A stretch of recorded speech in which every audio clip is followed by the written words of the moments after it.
What's up, guys? It's James from Lucrative MMA. I'm back to drop some more knowledge on you. And this week, I'm going to be breaking down the UFC Vegas 24 prelim card.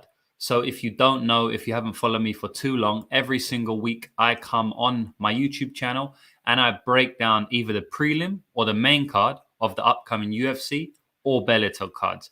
It really depends on what fights I've taped at the time, whether I do the main card or the prelim card. I also sometimes break down other promotions such as Bellator. We do have Bellator and UFC this weekend, but I'll only be doing the prelim card of the UFC. We've got about 7 fights on the prelim card, so I'll be going through a lot of fights. I'll be giving you my thoughts on the fights, the stylistics of the fight. I'll be giving you a pure prediction, who I think is going to win. I'll be giving you the outcome of the fight, what I believe will be the outcome of the fight. And I'll also be analyzing some of the betting lines because at the end of the day, I am a sports bettor. And for those of you who don't know, I've been betting on sports for over 10 years and I have been focused on MMA for the last 6 years. Over the last 3 years, I've been tracked and I've been in profit every single year. We are in profit this year as well. We're over 20 units in profit, which is pretty elite to be in April. I'm not one of these guys who bet 40, 50 units every single weekend as well. We bet smart, we bet sensible, we put our money in positions where we have value on the betting line and we make money long term. If you wanted to sign up for a membership, I have a handicapping service where you can get all of my bets. I've currently got bets locked in up until the May card, so I do often bet early because you usually get better lines and you get more value when you do bet earlier. So if you do want to sign up, just go to my link in my bio and I've got all the information on there. There's different packages for depending on what you want to do. But we'll get straight into the card. And I want to make this breakdown video a little bit quicker than some of my other breakdown videos because I can go into heavy detail on these fights, right? Because that is how I analyze fights in my mind, right? I analyze them heavily in detail. I don't just look at the fights for a couple, I don't just look at 1 or 2 fights when I'm researching. I usually go back and watch each fighter's fight at least 3 or 4 times before I make a decision on the fight.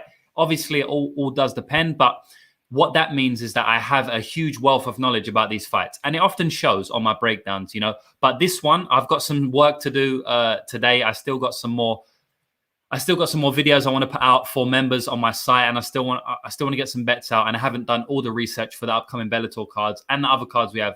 So I'm not going to make this breakdown too quick, but without further ado, we'll get into it. And we'll start with, I don't think this is the first fight of the night because I'm just going on Tapology, but it'll be one of the first fights of the night, right? It's Austin Hubbard versus Dakota Bush. And Austin Hubbard was meant to fight Nathan Levy, however you say his name, but he pulled out. I'm not exactly sure why. I'm assuming it's something to do with COVID-19. And Dakota Bush, who is an LFA fighter, is coming in on short notice, about a week's notice, to fight Austin Hubbard. And one of the first things that jumps out to me about this fight is that I don't know what Austin Hubbard has done to the UFC, but the UFC are consistently giving this guy grapplers. Like, it's pretty ridiculous. I've never, ever seen it before in the history of me watching MMA that a fighter has got the same stylistic opponents for like 5, 6 fights in a row. I mean, the fighter that pulled out, I didn't do any research on Nathan Levy, right? But from what I hear, he is a grappler as well. And, they're replacing him on 5 days' notice with Dakota Bush. And Dakota Bush is basically a grappler as well, From what I've seen on Dakota Bush when I'm researching his fight is that he's got decent striking. He did get a solid head kick. I don't know if he stopped the fighter by head kick. He might have choked him out, but he got a couple of head kicks in his last 2 fights in LFA. He got early first-round finishes. And so his striking definitely is improving. He's only 26 years old, so he's still an improving fighter, as is Austin Hubbard, although I do believe Austin Hubbard is more of the, he's closer to his ceiling than Dakota Bush is. But at the end of the day, Dakota Bush is a grappler. And I'll just bring up Austin Hubbard's record here, just quickly so you can understand what I mean by the amount of grapplers that the UFC is throwing in with this guy. So you look, so he makes his debut against Davy Ramos, right? He makes his UFC debut against Davy Ramos, which is a He's a great grappler. I mean, he's a pure grappler. He's definitely turned into a decent MMA fighter now, but he's got jiu-jitsu credentials all over the place. You know, Davy Hamos is a well-credentialed BJJ player. And then the next fight up, he fights is Kyle Prepelic. Now, to be honest, I don't know whether this guy is I don't know whether Kyle is a grappler or not. But the next fight he fought was Marco Madsden. Marco Madsden was, I think he got a gold or he got some type of medal in the Olympics for, I believe it was wrestling for, I can't remember the country. Like, as you can see, guys, I watch hundreds of fights each month, you know, multiple hundreds of fights each month. And that's not, you know, that I'm not saying that and exaggerating at all. I do watch multiple hundreds of fights each month. So a lot of the times, everything blends into one. I don't have a good memory as it is, right? So sometimes I can misspeak and stuff. But what I'm trying to say is that Marco Madsden is a grappler. He's an out-and-out grappler. So he went to the Olympics. I'm not exactly 100% sure which country this was for. You know, someone in the chat probably knows. You may know.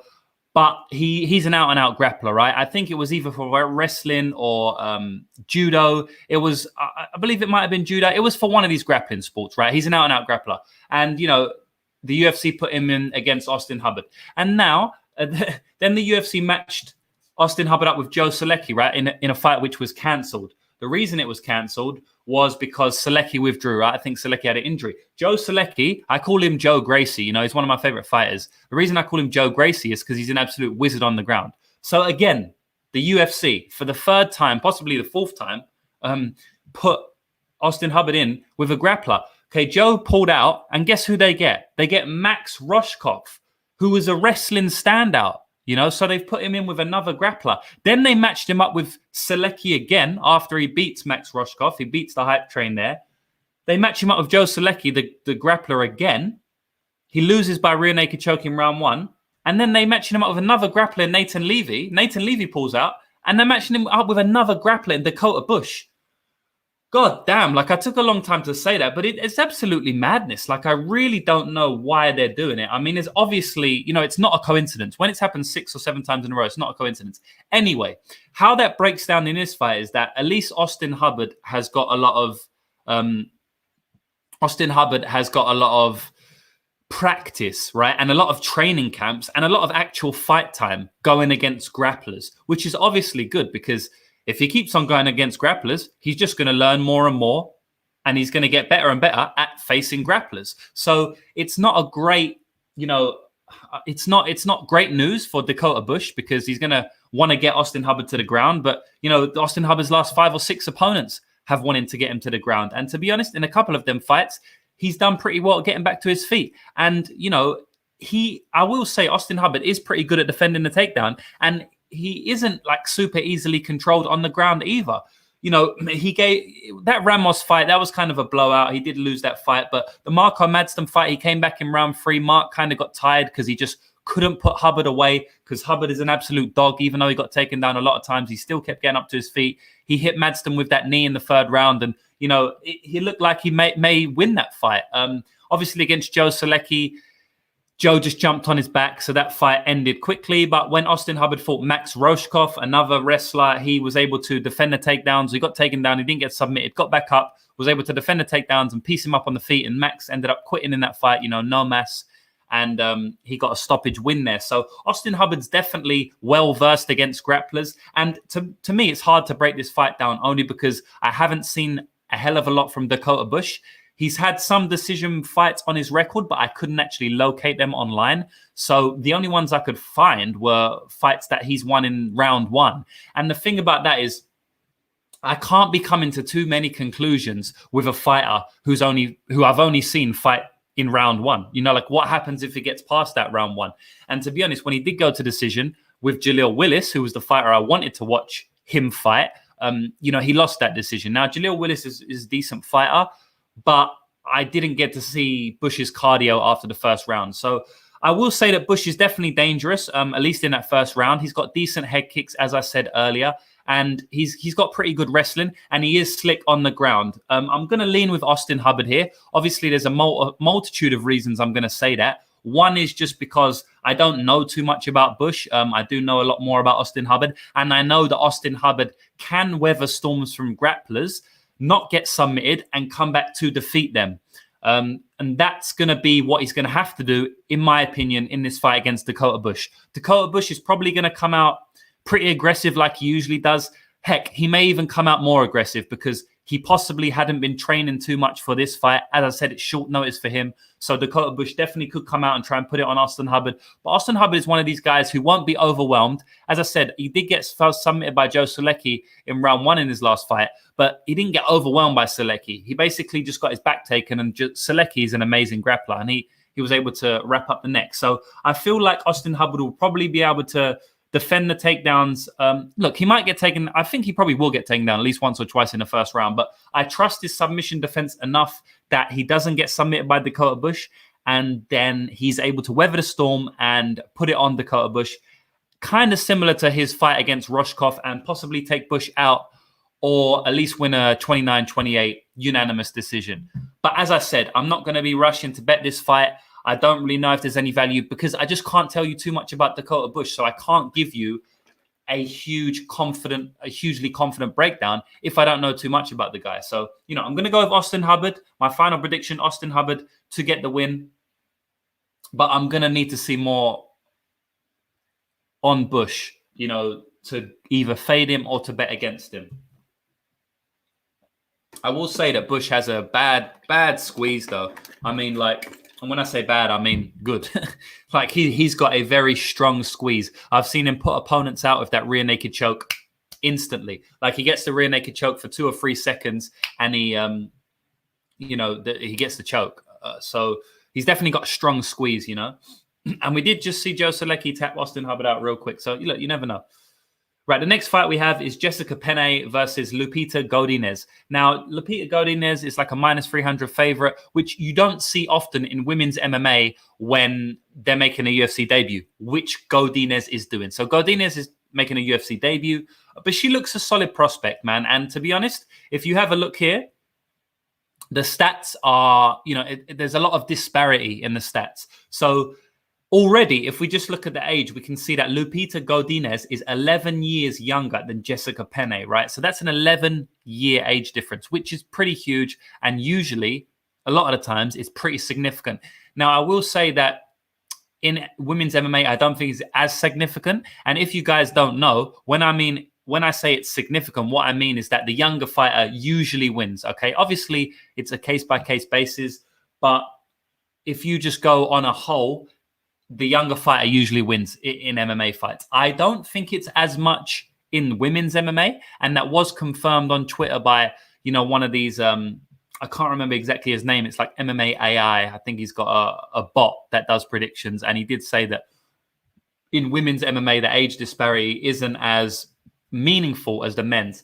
But anyway, regardless, Jessica Penney is almost 40, and Goldiness is not even 30 yet. So that's a huge, I'm not going to say red flag or white flag, but that's a huge flag, something of note.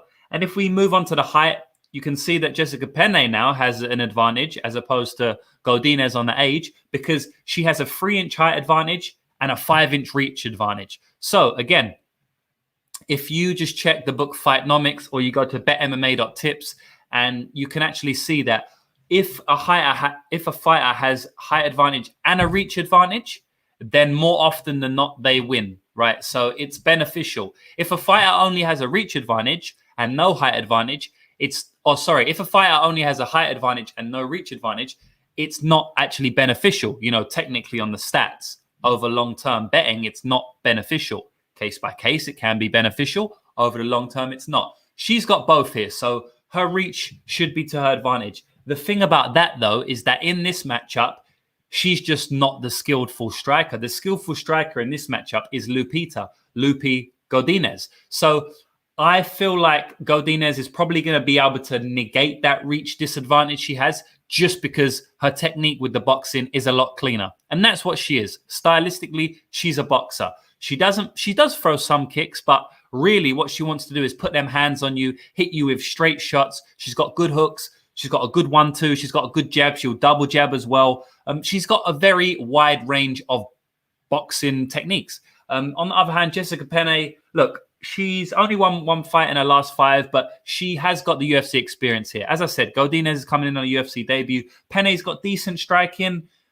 She's got a couple submissions on her record, so maybe she'll want to test the ground game of Goldiness, because I haven't really seen Goldiness on bottom before. I have seen her on bottom once, but yeah, not much. I have seen her taken down like once. I believe she got taken down by Vanessa Demopoulos in her last fight for the LFA title.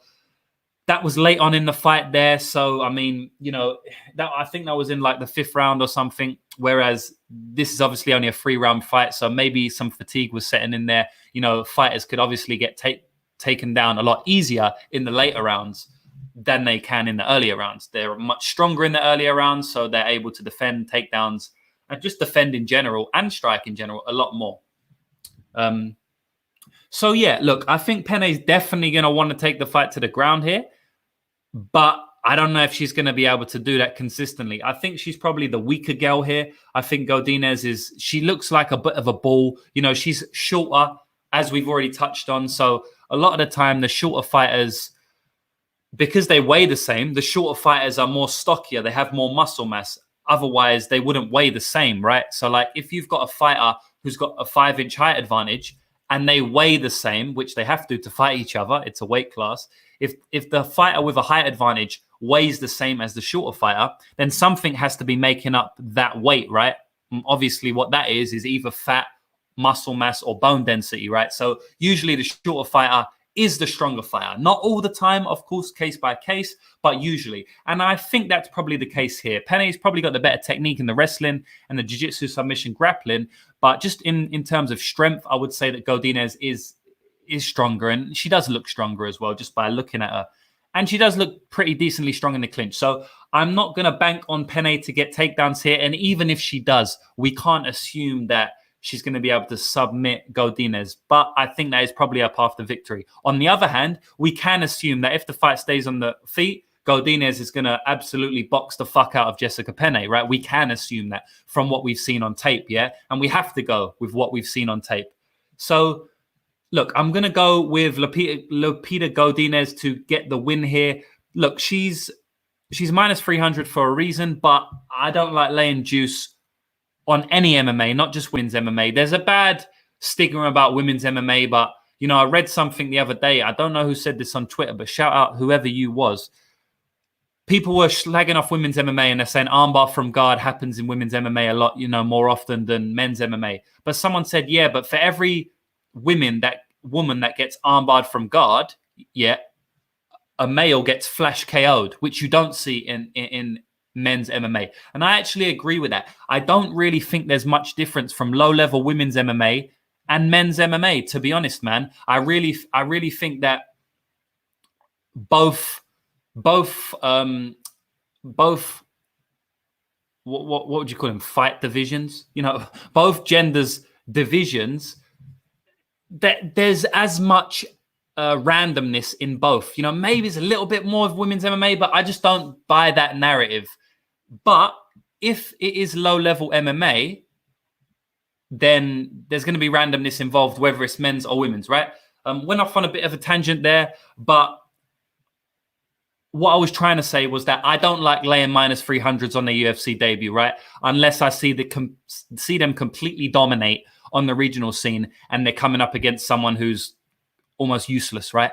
I have seen Goldiness kind of completely dominate, but Penney's not useless. She's got the UFC experience and she's not useless. I'm just not going to call her useless, right? I did back Khamzat Chimaev in his debut at minus 300 against John Phillips, but that's completely different, right? I got the same price. Listen to this. I got the same price on Khamzat Chimaev against John Phillips as you're giving me on Lupita Goldiness versus Jessica Penney. right? So you can understand why I may back Khamzat Chimaev, but I wouldn't lay the chalk on Goldiness here, right? And I'm not doing that.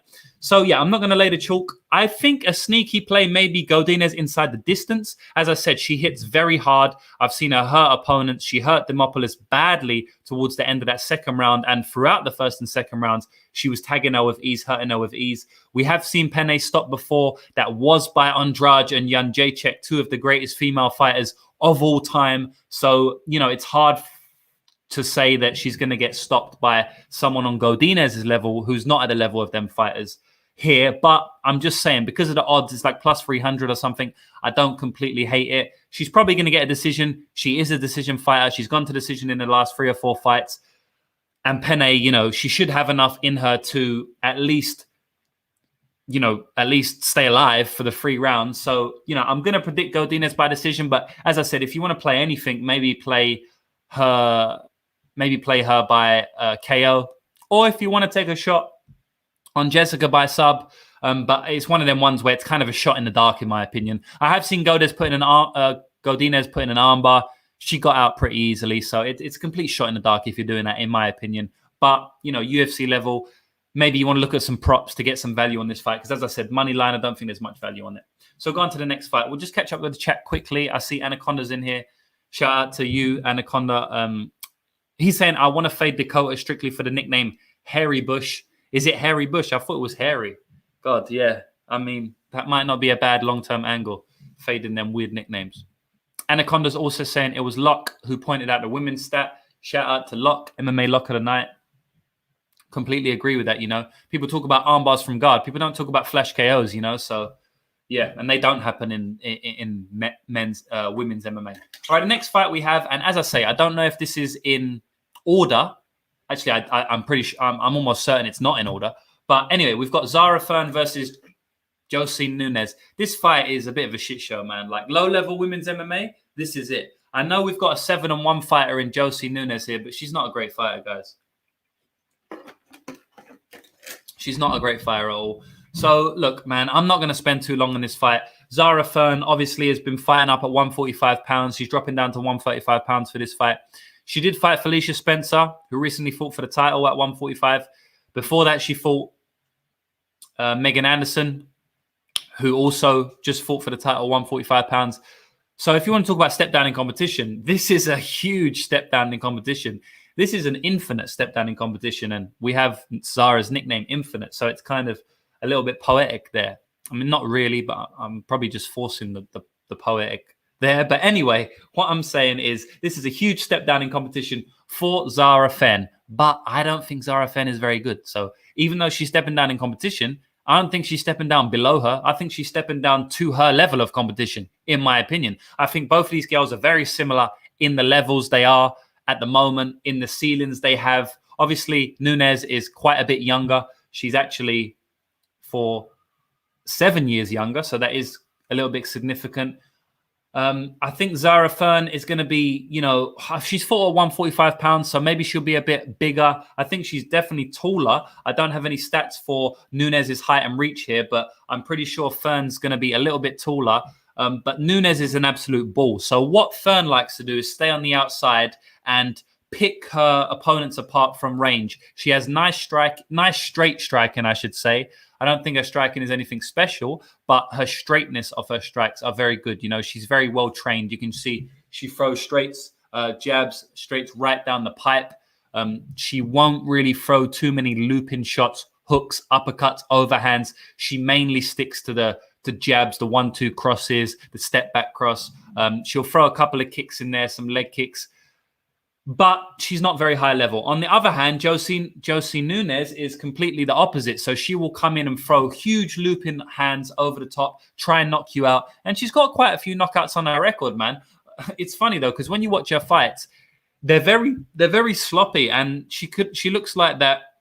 She's not bossing the fight. She's fighting fighters who are low level, man. I saw her fight a fighter who was 0-1, and it was so scrappy. I mean, no one was really outrightly winning it. And then she did manage to get the knockout. I will give her something. She manages to get the knockout. So, you know, a lot of times in the second round, she just doesn't weather a storm, but she's able to grind through the sloppiness, the back and forth sloppiness fights that she's involved in.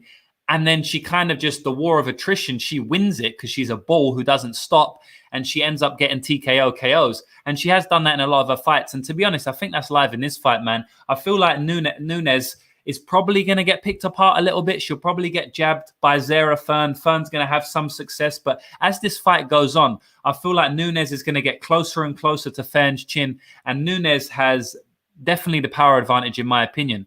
So I feel like Nunes could overwhelm Fern at some point. You know, I see it going like a lot of the fights I've seen of Nunes's. Now, I will say that this is probably a step up in competition for Nunes.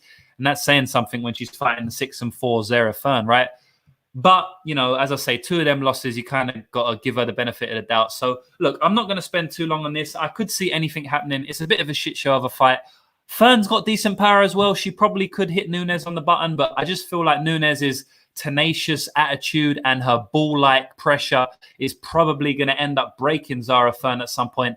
And I do see this fight probably ending inside the distance, probably with a Nunes TKO in round 2. So, final prediction, Josie Nunes to get the TKO in round 2. But, man, I'd say stay away from this fight.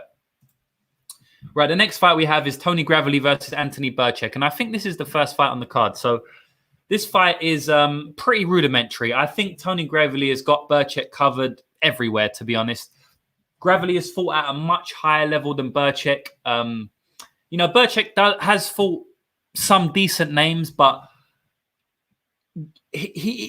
Burchick peaked about 7-8 years ago. You know, like, he's not that same fighter he was, and even then he wasn't a great fighter. I think Gravely is definitely a level above Burchick here, and I think he's going to be able to have his way with Burchick in the wrestling, which he does to almost every fighter he's fought. So Burchick is quite a bit taller than Gravely, but the reach is almost the same, so I don't think that's going to matter too much. I have seen Gravely take hard shots. He does seem to get hurt a little bit, but he does take hard shots. And because he embraces that wrestling grind, he is able to grind on and, you know, win decisions most of the time. I don't think that a stoppage for Gravely is out of the realm of possibility here. Gravely is an amazing wrestler. He's got a good wrestling background. He trains at American Top Team. I think that the only way Burchick wins this fight is obviously if he gets a flash KO, which I don't think is going to happen at 135 pounds, the bantamweight division. The only way I think Burchick's going to win this fight is if he is able to wrap up a submission, because he is a decent submission fighter, right? And Gravely will be going for takedowns. So obviously the submission's always going to be live if someone's going to spam takedowns on you. But Gravely gets a lot of shit for his submission defense, because I think almost all of his losses have come via submission. But the fighters he got submitted by are good fighters. You know, he got submitted by Patchy Mix, who is one of the best fighters in Bellator, and he's, you know, a great submission fighter. He got submitted by Manny Bermudez, who's another good submission fighter. He got submitted by a couple of other guys who are good submission. Oh, Brett Johns, you know, grinding wrestler who's good submission fighter. So, you know, I think that's a little bit overblown. We saw him fight Geraldo the Freitas last time out, who's a good submission fighter as well. And he was able to defend all the submission attempts and win a decision there. It was a split decision. Probably should have been unanimous. So, look, I feel like Gravely maybe put in some hairy spots just because he'll put himself there with the wrestling. But at the end of the day, Burchick, I don't think he's going to have enough to submit Gravely, and I see Gravely probably ground and pounding Burchick out at some point in this fight. So, final prediction, Tony Gravely to win via ground and pound. The next fight we have, talking about ground and pound, is the ground and pound kings, you know, or the grappling kings. Alexander Romanov, King Kong versus Juan Espino, El Guapo. Listen, I'm not going to go deep into this, because I already went deep into this. I went extremely deep into this. So me and my boy Luke from Sparring with Reality Betting did a 40-minute breakdown on this fight just 2 days ago, which you can go and check out on my YouTube channel. So I'm literally going to almost talk nothing about this fight, because if you do want to watch the breakdown, which we went on 40 minutes, we went super in-depth into this fight, go on my YouTube channel. It'll be the video I posted before this, and, you know, you can hear our thoughts. But just a little, you know, I'll give you the cliff notes. Juan Espino has slightly better experience in MMA He's got more UFC experience, but the experience in MMA is virtually identical. I will give the slight edge to Juan Espino, as mentioned. Juan Espino has more experience in combat sports overall. He's fought in Senegal, in different sports like wrestling. He's fought in all different competitions and tournaments over the world. He's a medalist in multiple tournaments and competitions over the world. So he has an extensive combat sports, extensive combat sports experience. And basically, it kind of just all comes down to who can get the takedowns, right? I give a little bit more credence to Juan Espino getting the takedowns because he's more technical, but I just have a feeling. I have a feeling that Romanov's going to win, right? But you can't go on feelings, because for every time I have a feeling that comes true, I probably have another feeling that doesn't come true. So feelings mean zero in betting. I know a lot of guys go, oh, I just have a feeling this is going to happen. And then it happens and you're like, wow, I knew it. I had a feeling. No. You didn't know it. Trust me. It doesn't make that doesn't exist, right? If you have a feeling, okay, for every feeling you have that comes true, you will have one that doesn't come true. The thing about it is you won't think about the ones that don't come true, right? You won't remember them ones. So, yeah, basically, I do have a feeling Romanov's going to win. Maybe that's because he's 10 years younger, which is kind of something we do have to note. But as I said in the breakdown, with heavyweights, the age advantage doesn't factor in as much as the lighter weight classes, because speed is not as much of a factor. Right. Another thing we have to look at is because they're both grapplers, they may end up striking for 15 minutes. Who's got the better striking? Who the fuck knows? When we look at these guys' tape, when I go through and research their previous fights, when I watch 4, 5, 6, which I did of these guys' previous fights, right? And it's easy to, because most of their fights are pretty short. All I see is both of them spamming takedowns. So I don't see anyone striking for an extended period of time, which means I can't really tell who's got the better striking. I'm going to give Romanov the volume edge from what I've seen. I'm going to give Romanov the unpredictability edge. I've seen him throw switch kicks, Derek Lewis style. I've seen him throw flying knees. I've seen him throw wild stuff. Juan Espino won't do that. So I'm going to give Romanov that advantage in his striking. And I'm going to give Juan Espino the technical boxing and the power advantage, right? I could be wrong, but I'm fairly confident in saying that's correct.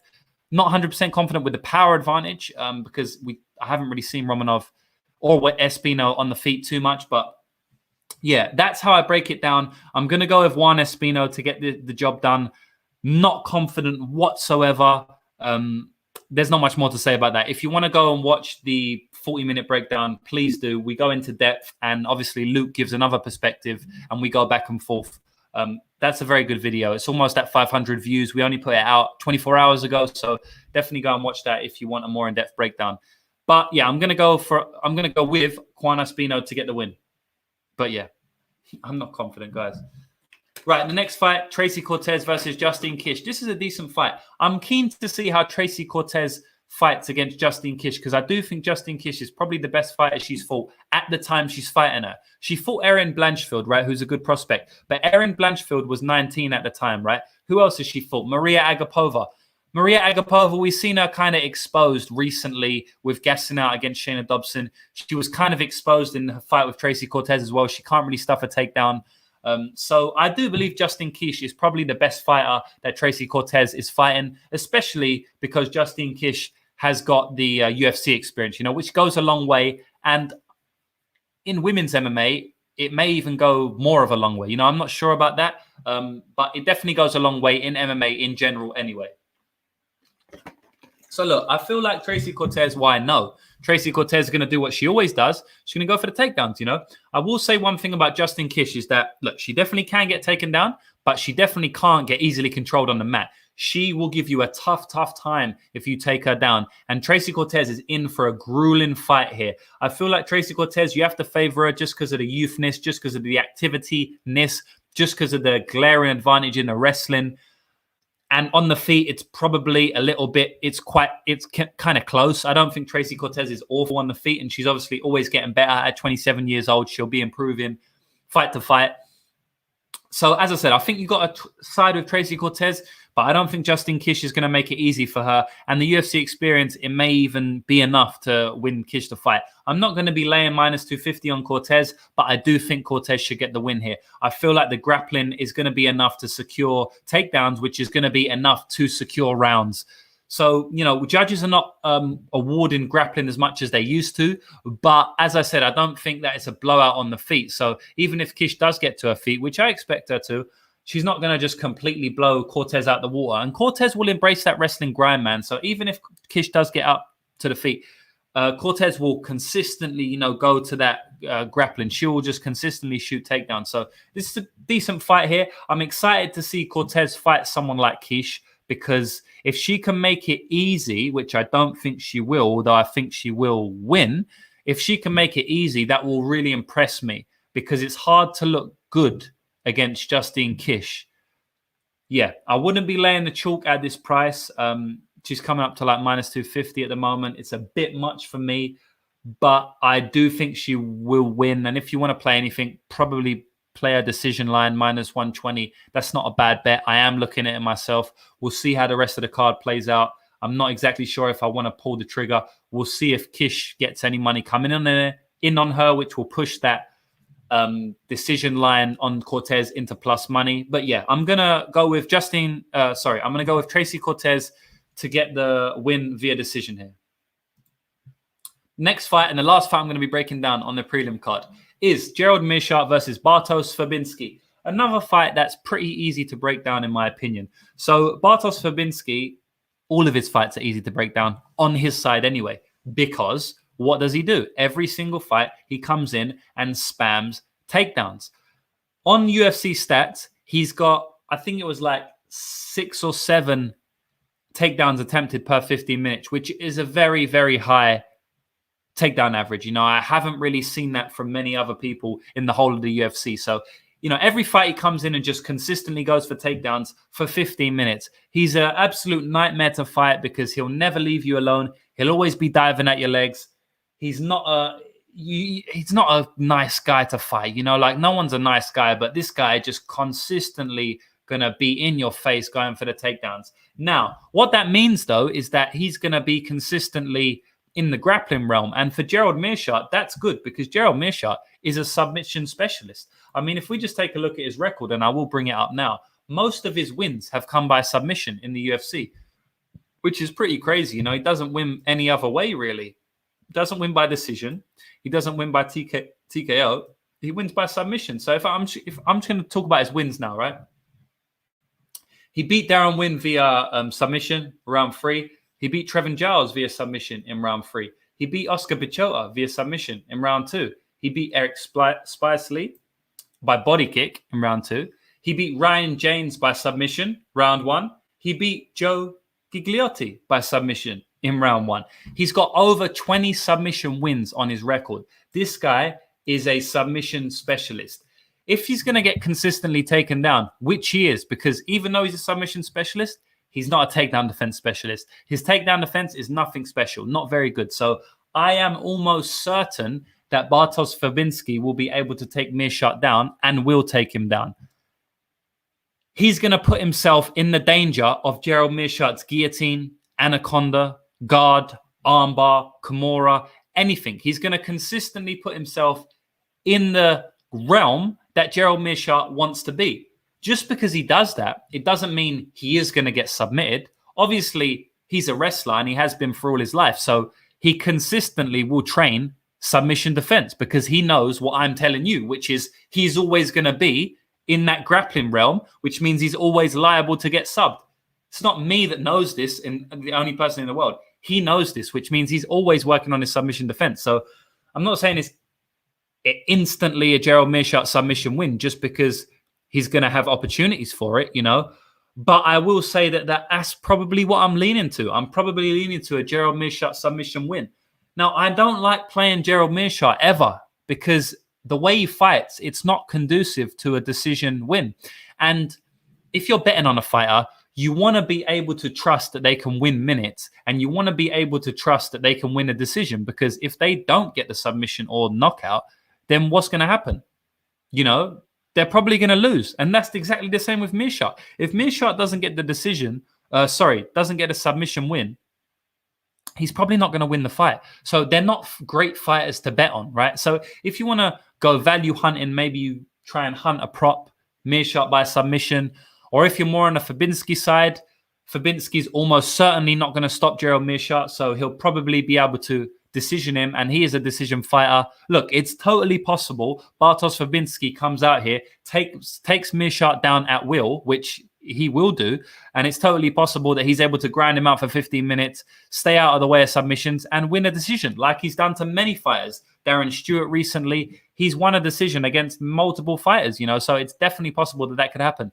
I am leaning more on the Maysha submission side, but as I say, this fight is anyone's game, and that's why anyone's fight, and that's why the betting line is basically a pick'em now, right? But yeah, final prediction: Gerald Maysha via submission, and that's it, guys. I'll whack through this 7 fights in 40 minutes. It's funny, right? Because I just did 7 fights in 40 minutes, and me and Luke did 1 fight in 40 minutes. So that just shows you how in depth we went on that Romanov Espino breakdown. So yeah, as I said, definitely go check that out. And if you've stayed this long, I really appreciate it. And I also hope that I've helped you make some money. We don't know yet, but hopefully I can help you make some money with the breakdowns I give you. If you did like the breakdowns, please give me a like. And even if you didn't like the breakdowns, give me a like, man. I mean, it helps. So I would definitely appreciate it. Subscribe if you haven't. And as I said, if you want to join my handicapping service where you get all of my bets, not just the free bets I put out, you'll get all of my bets for all the cards, Bellator, UFC. We even bet on boxing sometimes. Go in the link in my bio, and I have links to everything there. I have links to my results so you can check. I've been third-party tracked for 3 years, and I've won profit every single year. You can make long-term money from MMA betting. You just have to do it with someone who knows what they're doing. So there we go. Thanks for watching again. I really appreciate it. And yeah, I'll be back soon. I'll be back shortly with some more breakdown videos.